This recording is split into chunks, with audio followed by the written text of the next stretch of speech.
let me begin with the introduction. So when we think about cosmology, there are many problems and tensions and so on. And so when we look at the basic fundamental equations in cosmology, which is freedom equation, there are at least two big problems. Okay, so they are cosmological constant problem and the flatness problem. Okay, so this is the freedom equation. So the h is the expansion rate of the universe, and the rho is energy density, total energy density, and g is Newton's constant, and k is constant corresponding to the curvature of space, and a is the scale factor, and lambda is a cosmological constant. Okay, and then by definition, lambda is constant. Therefore, this does not decay as the universe expands. But the usual matter, say energy density of matter decays like 1 over a square, and radiation decays like 8 to the minus 4. And therefore, as the universe becomes bigger and bigger, this first term becomes smaller and smaller, and also second term also becomes smaller and smaller. But then the last term remains. Okay, and the universe is so big, and so the natural expectation is that these first two terms become so small compared to the first term, last term. Okay, but still, what we observe now is that the lambda is as small as the first term now. Okay, so this is the cosmological constant problem. Why it is so small? Okay, okay, we need to prepare the initial condition, or of the universe, such that the lambda was very small compared to the other terms, and it is now becoming comparable to other terms. Okay. This is the cosmological constant problem. And second problem is the flatness problem. And so lambda is constant, but let's forget about this for a moment. And then this curvature term decays like it decays, but only slowly. Okay, compared to the other terms like radiation or matter, which decays like 8 to the minus 4, 8 to the minus 3. This curvature term decays slowly. Therefore, we have a similar problem because observationally, this curvature term is actually smaller than the first term. So why this is so small now? Although this decays slowly. This is the flatness problem. Okay. And so before talking about the cosmological constant problem, let me remind you the ways we try to tackle the flatness problem. Okay, and so there are two ways. First possibility is to invoke the so-called inflation. This solution just uses the fact that if the law, this is the first term, does not decay for one extended period, then the second term, this curvature term decays for if this duration is long enough. Then the flatness problem is solved. Okay, so at the end of this extended period, the initial condition is set, and in such a way that the second term is so small. If we wait for a long time, then the second term catch up.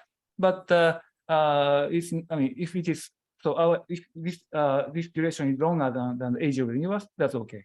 This is the way how inflation solves the flatness problem. Alternatively, if say quantum gravity can tell us that this curvature term is somehow very small when the universe is started, then that's okay. Of course, we don't know quantum gravity, but if this is a big if, but if the quantum gravity tells us that the universe should start from the initial condition where the curvature term is very small, then that's okay. We don't need inflation. Anyway, so there are two ways to tackle this problem. On the other hand, cosmological constant problem is even more difficult. And I mean, the flatness problem is difficult, but there are at least two ways to solve it. At least tackle. But the cosmological constant problem is so difficult that we don't have a really good solution. Okay, so let me explain this. Okay, first of all, this curvature term decays. Okay, although slowly. So, but on the other hand, lambda doesn't decay at all. Therefore, we need we have more stringent fine tuning. Okay, so people, probably you have heard that we need a fine tuning of order 10 to minus 120 or something like that. That is a remarkably small number.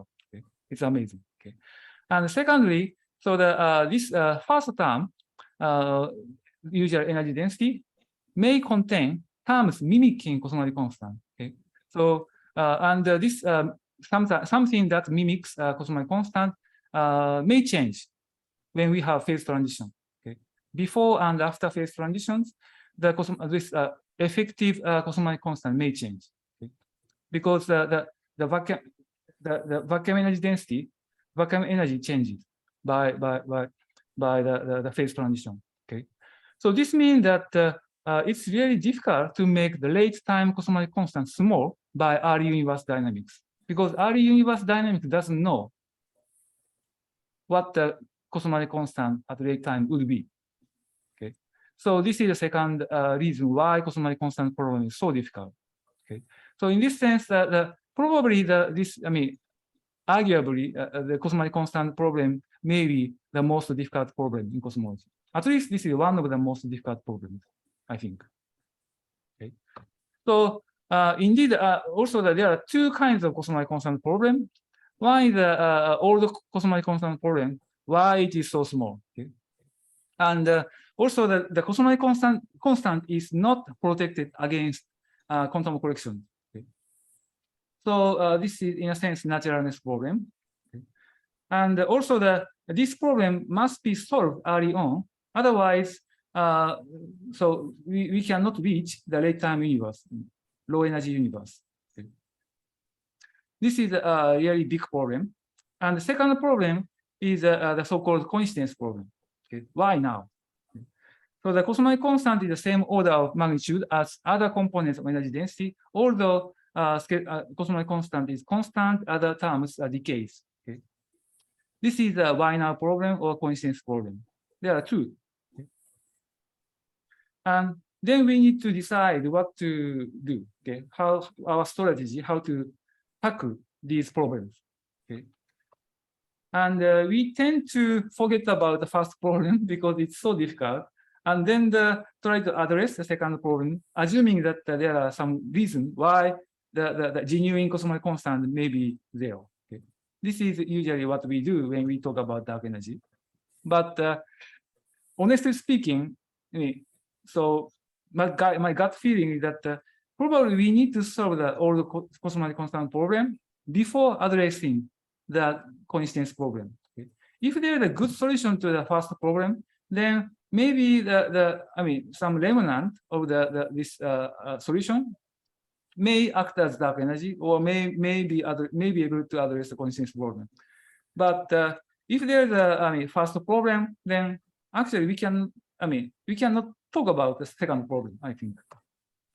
So yeah, as I wrote here, dynamics with a large cosmological constant does not bring us to a low energy regime. Okay. So there are indeed many approaches, but usually previously people try to find a reason for zero cosmological constant to be at or near a local minimum of potential. Okay.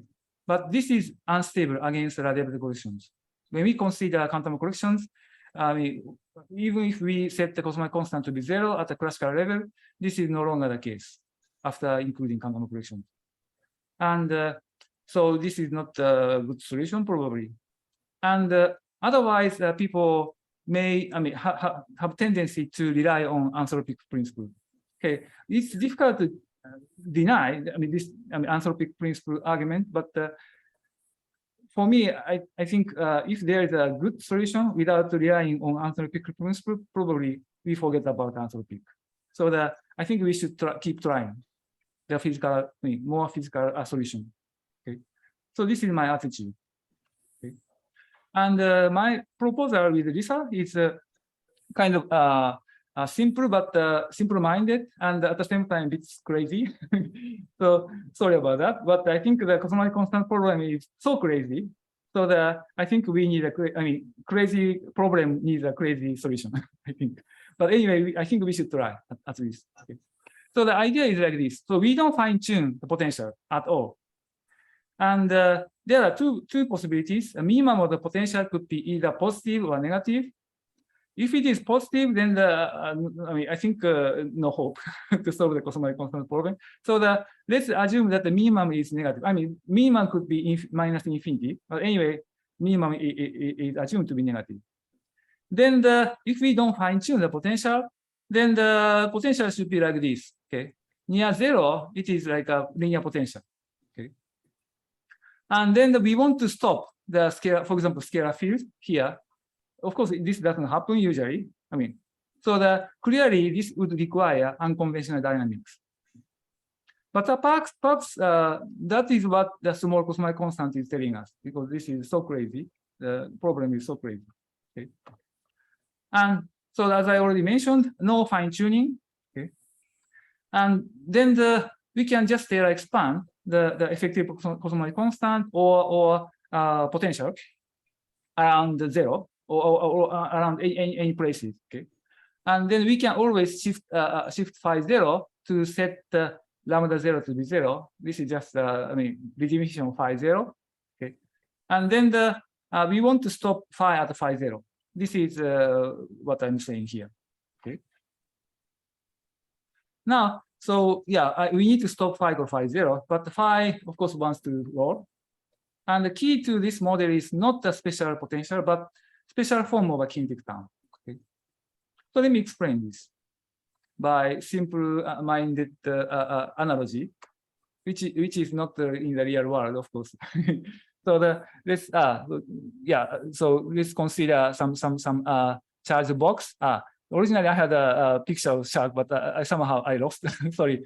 So let's imagine that there's a shark here, and there's a very strongly charged box, and someone is having this, and then there's a strong electric field. So this box wants to move this way, but we want to stop at zero.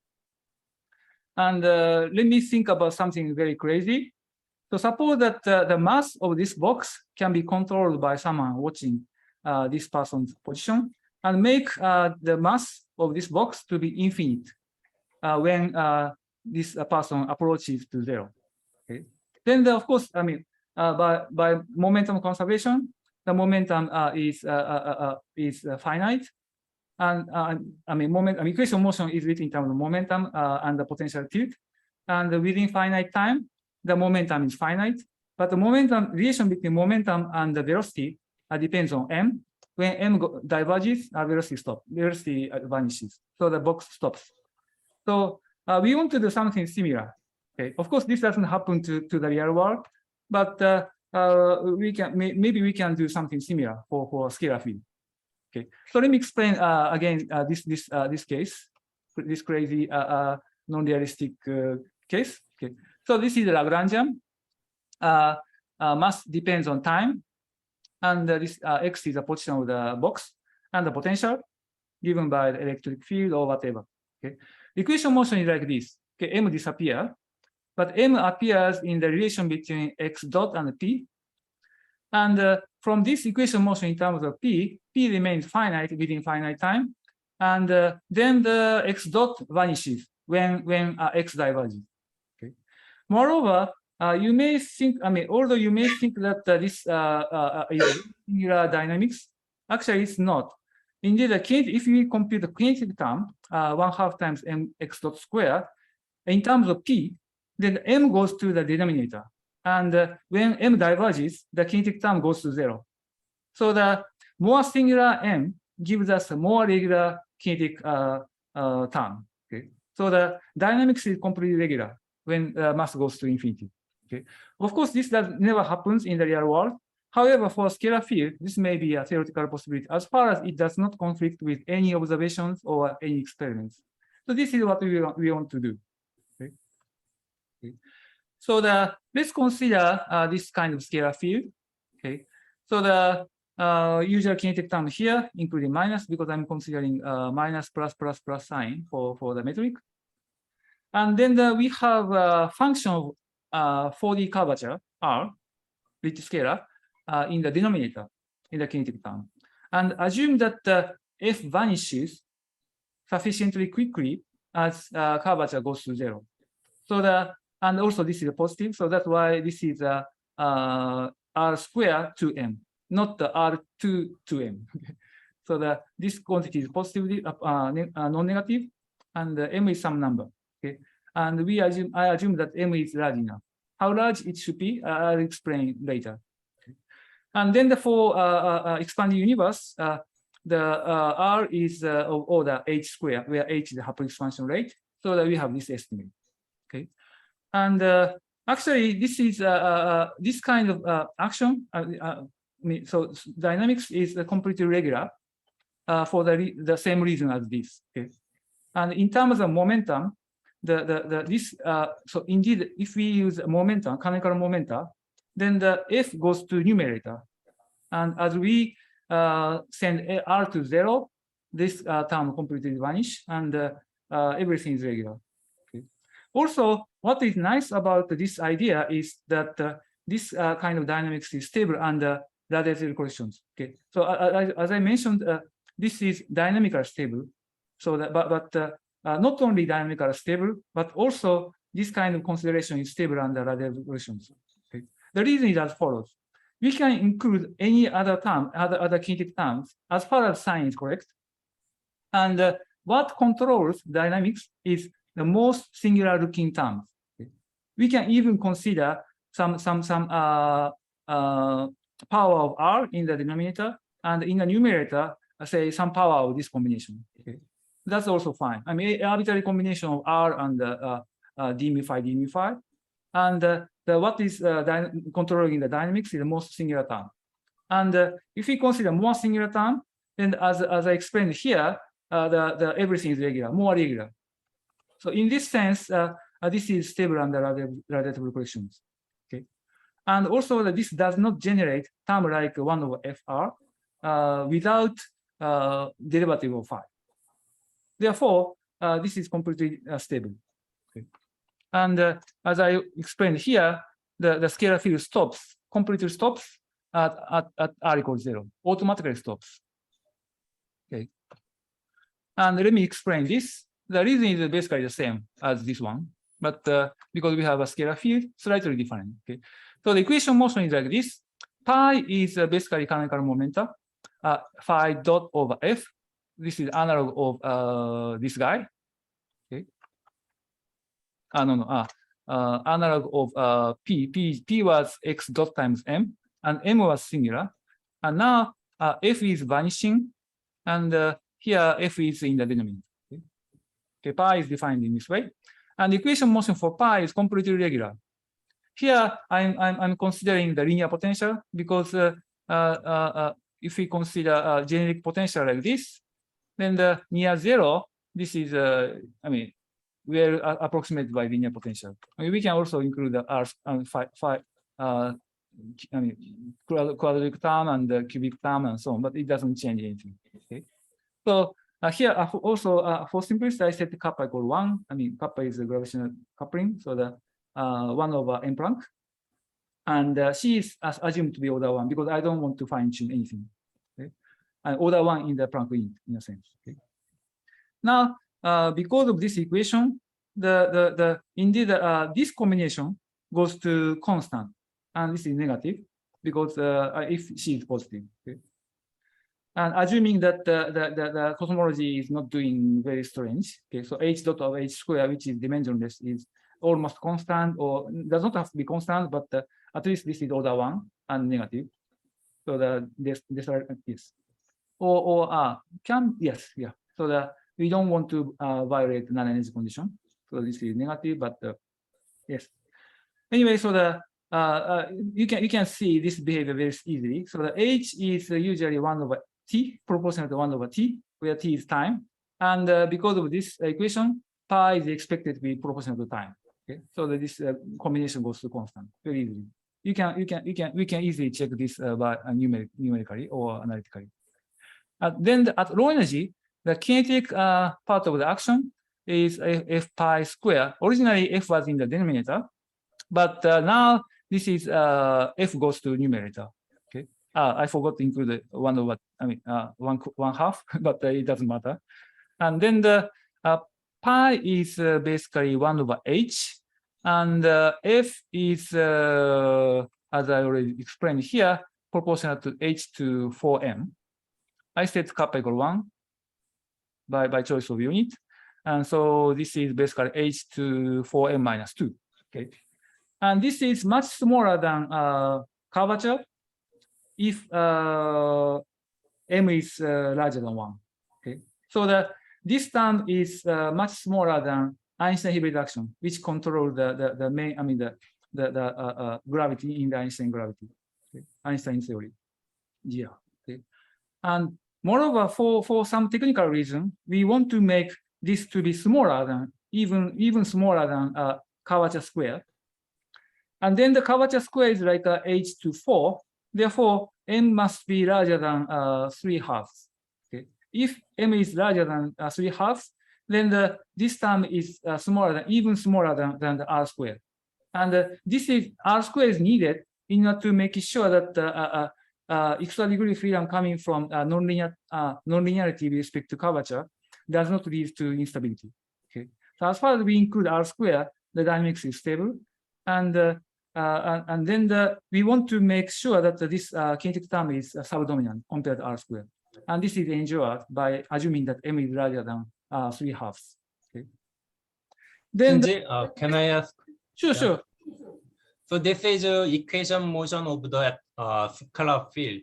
Yes. But since you have the scalar curvature in the denominator, Yes. what about the Einstein equation itself? Yes, it is modified, but the Einstein dynamics governed by Einstein equation is an attractor of this system. This is control.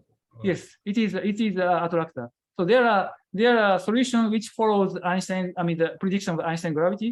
There are other solutions, but if we start from something different from the Einstein gravity, then the system automatically approaches to the Einstein gravity.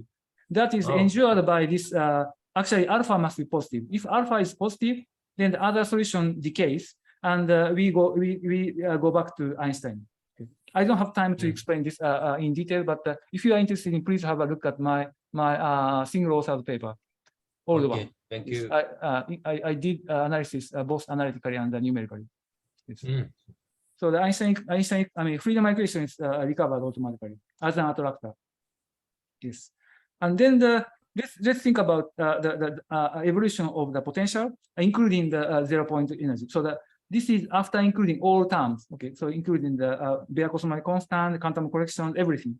Okay, and the reason why I'm saying this is that the freedom equation is given by this. Okay, so I mean, if we have additional term should be included here. Okay, because Einstein gravity, I mean, in the Einstein gravity, the all energy it contributes to gravity, and I'm defining V as a source of gravity, meaning that this includes everything, including the vacuum energy and the quantum correction, anything. Okay, and then I use this freedom equation, and I don't have time to explain this, but this is an attractor of the system.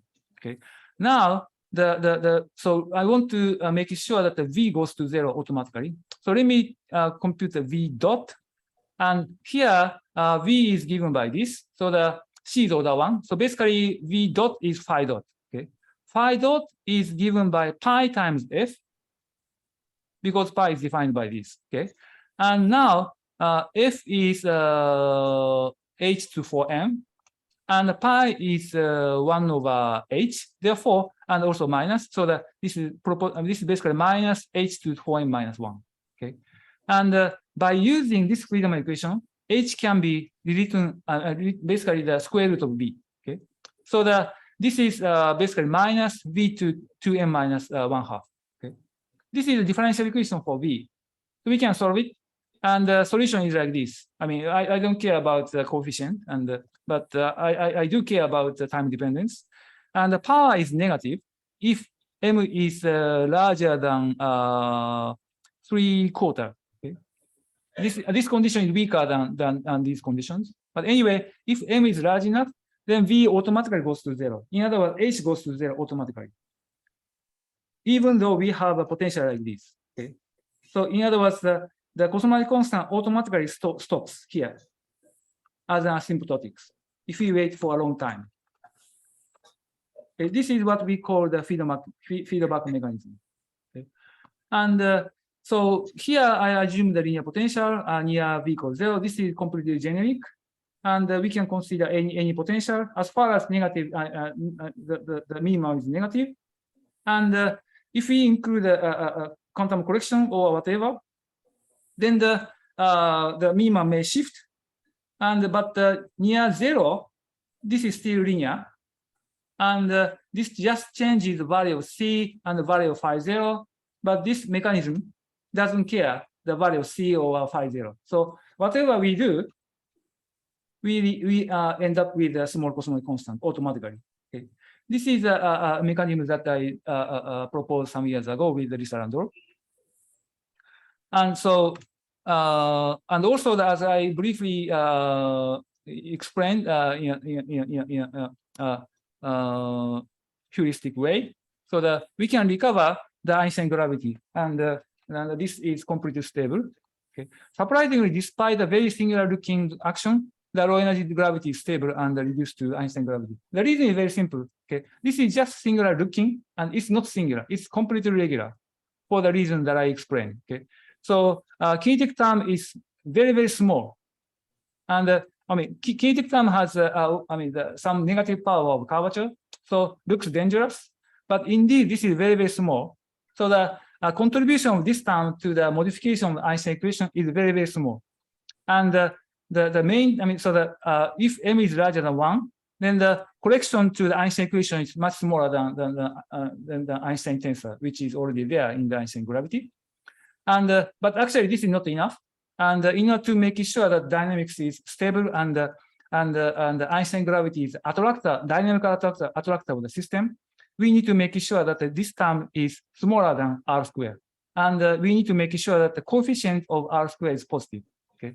If we do that, in other words, if m is larger than 3/2 and alpha is positive, then the Einstein gravity, dynamics governed by Einstein gravity, is attractor of the system.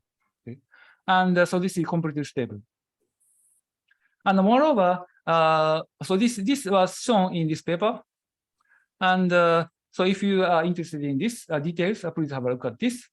And also the later in this paper, main focus of this paper is not this mechanism, but in this small section, I secretly wrote some statement about this paper and this mechanism, and showed that two scalar degree of freedom in this theory satisfy the no-ghost conditions, and they have unit sound speed. Okay.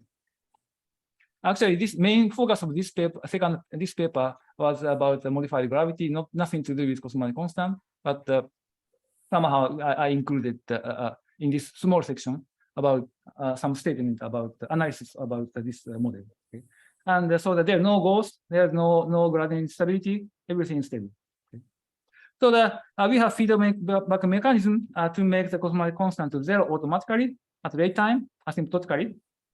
Excuse me, I have a question. So, if Sure. What happens if we turn on any perturbations? Then there may be some frequency that may be harmful to observations. Sorry, say it again. Perturbation. If we include perturbation, then yeah. If we turn on the perturbation, then there may be some oscillations. And what about such oscillations and observable any effect?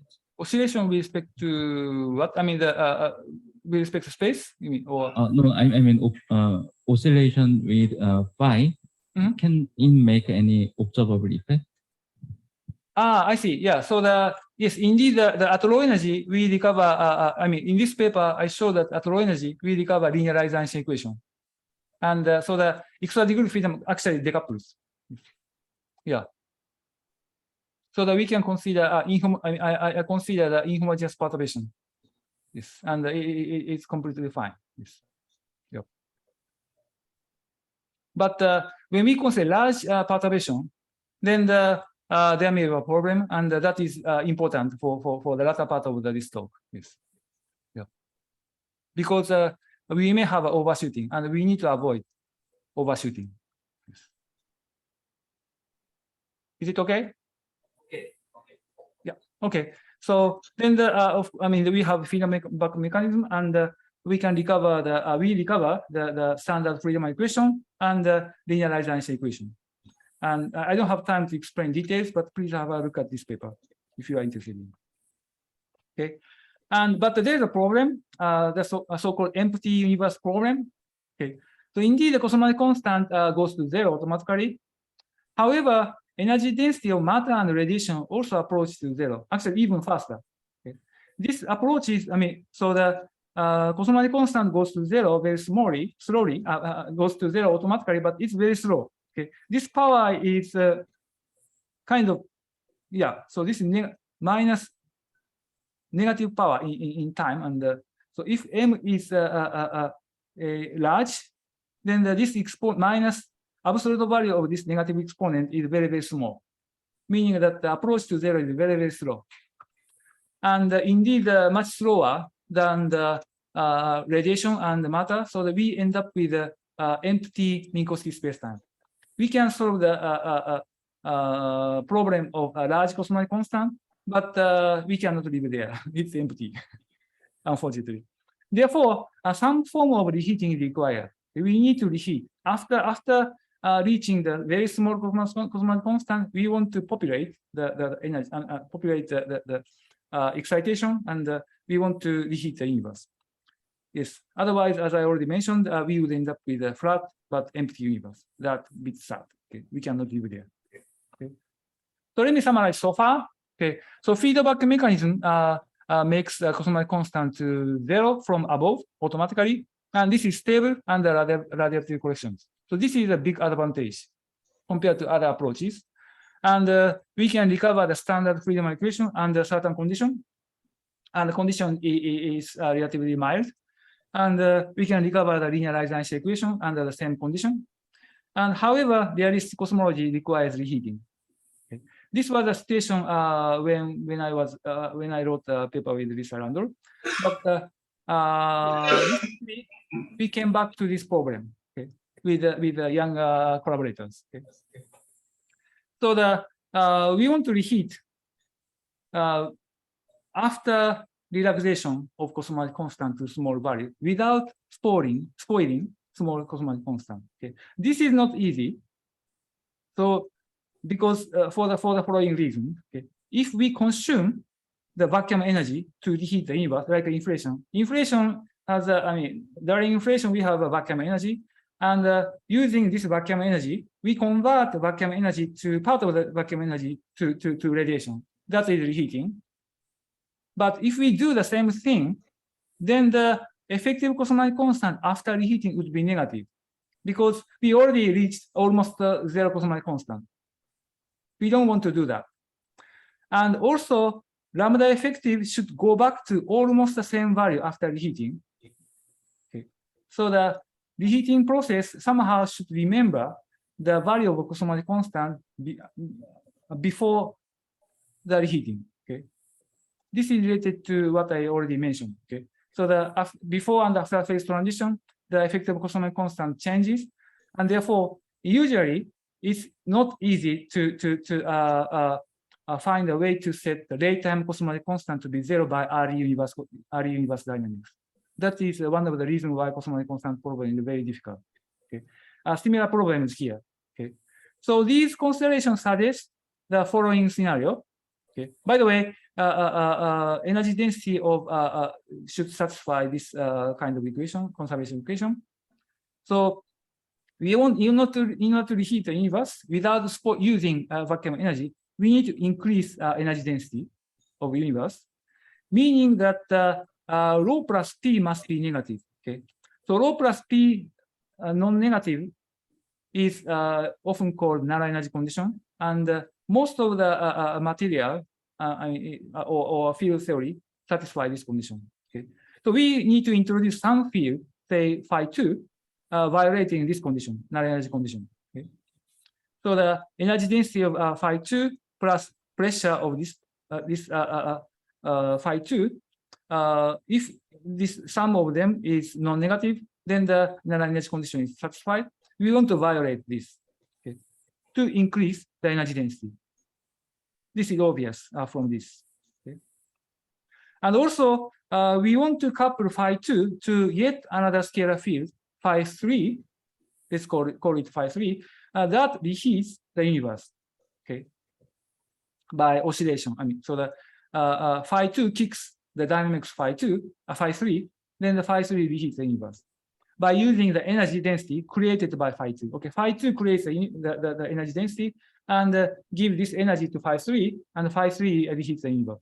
Okay, this is the idea. And also, I suppose we need to suppose that the field space for phi 2 is periodic.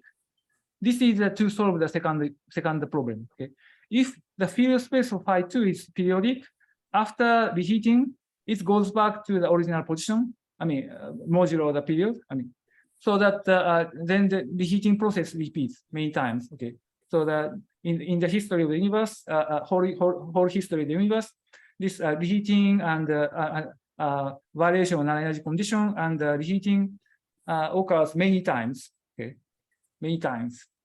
And meanwhile, this relaxation mechanism, so the feedback mechanism makes cosmological constant small. Initially large, but as this periodic process goes on and goes on, the cosmological constant becomes smaller and smaller. At some point, the cosmological constant it becomes small enough. Then after reheating, our universe is there. Okay? This is the idea. But we need to evaluate another energy condition. Okay. So this is a schematic picture. So the phi 1, so phi is now renamed to phi 1. Okay. So this is a relaxation cosmological constant or feedback mechanism. Okay. But phi 1 relaxes cosmological constant very, very slowly. While phi 1 is doing this, we have phi 2 and phi 3, which is doing this periodic motion. And this direction and this direction are kind of identified with a large period. Okay. And then at some point, null energy condition is violated, so the energy density increase. And then this energy is, some part of this energy is given to phi 3, and then the phi 3 reheats the universe. Then we have standard cosmology, if cosmological constant is small enough. If not, then the created energy density of radiation is go away very quickly, exponentially fast. Okay. And then we need to wait for the next period. Okay. In the next period, cosmological constant is slightly smaller. There is a better chance, but still maybe too large. Then again, the radiation energy goes away, and we need to wait for the next period. We repeat many times. At some point, the cosmological constant becomes small enough. Then we can have a successful reheating. After reheating, it decays slowly, and our universe is there. Okay? So we need to have a periodic field space. So we have a cyclic kind of process. Okay? So this is the idea. Okay? So first step is a cosmological constant relaxation. So this is basically the same as what I wrote already. Instead, just the only difference is changing phi to phi 1. We have three fields, so that I define xi to be the usual kinetic for each field. Okay, so x1 is the kinetic term for phi 1. Okay, so phi is renamed to phi 1. Okay, and then this kinetic term is divided by some function of r, which vanishes at r equals 0 sufficiently quickly. Okay, of course, as I already mentioned, we can consider many other terms, other kinetic terms. Usual one, just x1 is fine, and x squared is also fine, and x squared divided by r to 100 or whatever is fine. Okay. The most singular looking term dominates the universe, and more singular looking are more regular and more stable. Okay. So then the potential is just a linear potential near 0. Also, I mean, because phi is changed to phi 1, I change the phi 0 to be v. Okay. This is just a constant. Okay. And also kappa inverse is replaced by implant. Okay, the same thing. Okay. Now the field mechanism makes lambda effective to 0 in a stable way, and we recover standard Friedman and linear resonance equation. Okay. This is the first step, as already explained. And before going to the second on the third step, namely the null energy condition violation and the reheating, let's talk about the important problem. So this is an overshooting problem. Related to the question that I had before. So what happened? We have a kind of perturbation, so small perturbation is totally fine. But if you have a large perturbation, we need to make sure that overshooting doesn't happen. Okay. So when we have, so reheating or null energy condition violation, then the Hubble expansion rate becomes large. Okay. So but still the equation motion for the scalar field phi 1 previously called phi, but now phi1 has this kind of form. So the v1 dot is basically phi1 dot. If we set kappa equal 1 and c equal order 1, or m Planck equal, okay? And then this is basically f times canonical momentum, and this is proportional to minus h2 for m minus 1. This is the same. But the contribution of phi2 and phi3 to the dynamics of the universe, namely Hubble expansion rate, breaks this relation. Previously, the potential for phi included everything. So if not, we define the potential so that we include everything. But now phi2 and phi3 does some job independently phi1. So this relation is broken. So that we don't have a closed equation, differential equation for v1. Okay. Therefore, phi1 might overshoot to negative cosmological constant. We need to be careful. Okay. But we can find a condition under which overshooting doesn't happen. Okay. So during one period of negative vibration and the reheating, V1 changes with this amount because V1 dot is given by this. We can just multiply by this quantity by delta t. Delta t is a time duration in one period of this process. Okay. And this is just given by delta phi2 over m square. M square is defined by basically phi2 dot. Okay. This is a different expression for delta t in terms of phi2. Okay. And we invoke the dynamics where phi2 is almost constant. So that's the reason why I call it m square. Then the h can be as large as some value. So h23 is a contribution of phi2 and phi3 to Hubble expansion rate. Okay. So the h can be as large as the maximal value of this. Okay. So this can be large. Okay. Compared to what we would get without phi2 and phi3. Okay. And we need to avoid overshooting by invoking that this quantity is smaller than the present value of cosmological constant. Okay. Then after reheating, still effective cosmological constant is positive. Okay. And this condition is guaranteed if this is small enough. Okay. If this is smaller than this. Okay.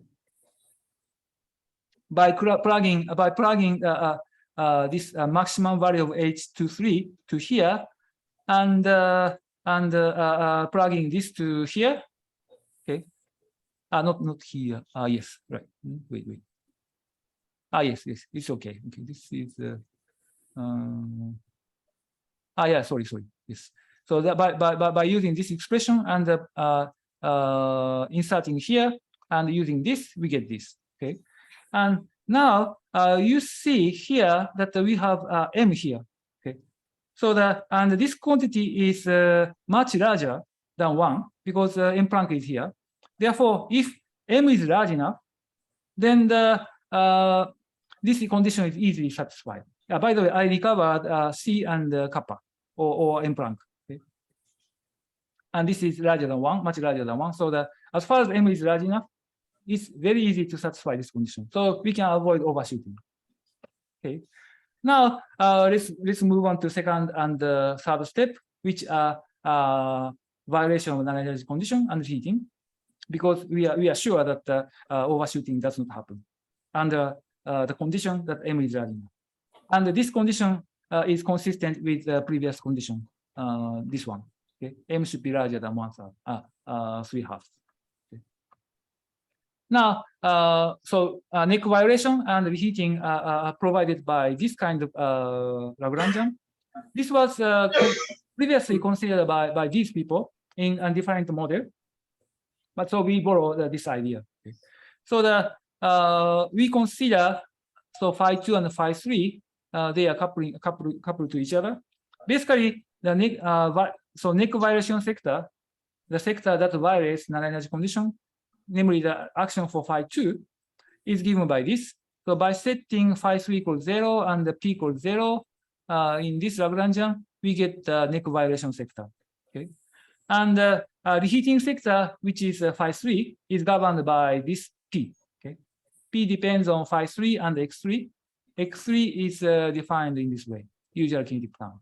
Okay, so this governs the reheating sector, and they interact with each other, okay, through the phi 3 dependence of these functions. Okay, this depends on phi 3, this depends on phi 3, and so on. This also, and this also. Therefore, phi 3 sector and phi 2 and phi 3 interact with each other, so that phi 2 can kick phi 3 to reheat the universe. Okay, and let's consider first the stability of neck vibrating part, namely this part, because analyzing the stability of the whole system is a bit complicated. So let's consider only the phi 2 sector. Okay, then let's consider homogeneous and isotropic linear perturbation, so that this is phi 0 and h0 are supposed to be the background that we want, and we perturb, okay, by phi 1 and h1. Okay. Then we can show that these two variables, I mean, we can eliminate h1 by using constant equation. Then we get the second order equation for phi 1, and we can rewritten it as a coupled first order equation, okay, which is written this way. So we have matrix here, and this is stable if the eigenvalue of this is non-positive. Okay, and actually later we consider simple class of models where h tilde is 0, so the stability is ensured by demanding that the m tilde is non-positive. Okay, under this condition, the given background, namely phi 0 and h0, is attractor of the system. Okay, and this is a local analysis, but we can do the global analysis of stability by using the so-called phase portrait. This axis is phi 2, and this axis is phi 2 dot. Okay, we can plot the vector representing the phi 2 dot and the phi 2 double dot, and plot the vector, and you can see that the system approaches to this line very strongly. And this is the solution that we want. Okay, and this is actually phase portrait for the numerical example that I will show you later. Okay, so that we can analyze the local stability and the global stability very easily, and to make sure that everything is stable. Okay, now the so we can also consider the inhomogeneous perturbation. This is a stability condition for the homogeneous and isotropic perturbation. We can analyze the inhomogeneous linear perturbation as well. And then we can decompose a perturbation into scalar and vector tensor perturbations, okay, as usual in cosmology, because the background is rotational symmetry, so that we can decompose into spin 0, 1, 2, healthy 0, 1, 2 with respect to space. Okay, and they evolve independently. And the tensor part is the same as GR, and the vector part is non-dynamical. So we can just concentrate on the scalar degree field. Okay, maybe I should speed up. And how many minutes do I have? 0. Okay, so then let me move on to the conclusion, or just show the numerical example. Okay, so we can show that this is a result for the Happer expansion rate, so that it goes up and goes down, and reheating occurs. And so indeed, phi 2 is almost phi 2 dot is almost constant, and phi 3 reheating field oscillates to reheat the universe. Okay. And no-ghost condition is satisfied because this is positive, and sound speed square is positive. Okay, everything is stable. Okay, let me summarize. So this mechanism makes the cosmological constant to 0 automatically, and this is stable under radial collections. And the standard freedom equation, linearized Einstein equations are recovered. And but realistic cosmology requires reheating, so therefore we revisited this problem, and we found a proof of concept model of reheating that does not spoil the small cosmological constant. And the model consists of a neck vibrating sector and a reheating field. And this is stable under both homogeneous and inhomogeneous perturbation. Okay. There are some open issues. So the first question is this one. So how robust is the reheating mechanism? I think it is very robust. As far as the neck vibrating sector couples to a sufficiently complex system. Okay, so the nickel vibrating system, nickel vibrating part increase the energy density, and it couples to the some complex system, including standard model, and give us some part of energy, and nickel vibration stops and drops the system, and of course energy should go, should be distributed to different parts of the complex system, and so the standard model should be reheated. Therefore, I think whatever we do, as far as we consider a sufficiently complex system, I think reheating should happen. But it's good to show this more quantitatively. And it would be nice to have a numerical evolution with a large hierarchy, because of numerics is not easy with a large hierarchy. This is a technical problem. And another interesting question would be, can we accommodate inflation in the reheating sector or nickel vibrating sector? And linked to fundamental theories and the variant models, I think there are many things to do. Okay, thank you very much.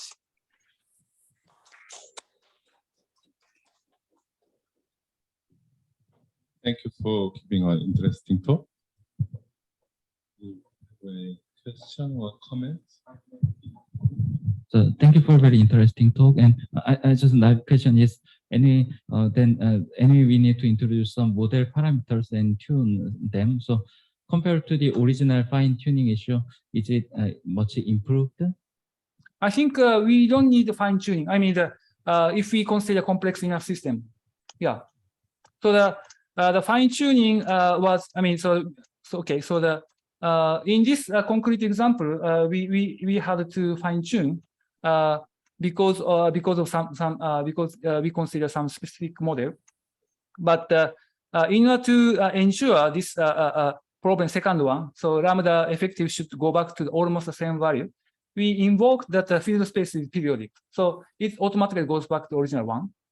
And then as far as non-energy condition is violated and energy density increase, and let it go, and then energy, so the energy should be distributed to the different parts of the system, and so the standard model should be reheated. And but showing this in a concrete way is not easy, and that's why we chose specific parameters for this specific realization. But I think if we have a complicated system, I think we don't need a fine tuning.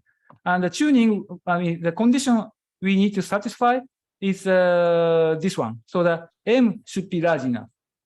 And as I said before, we can consider different kinetic terms.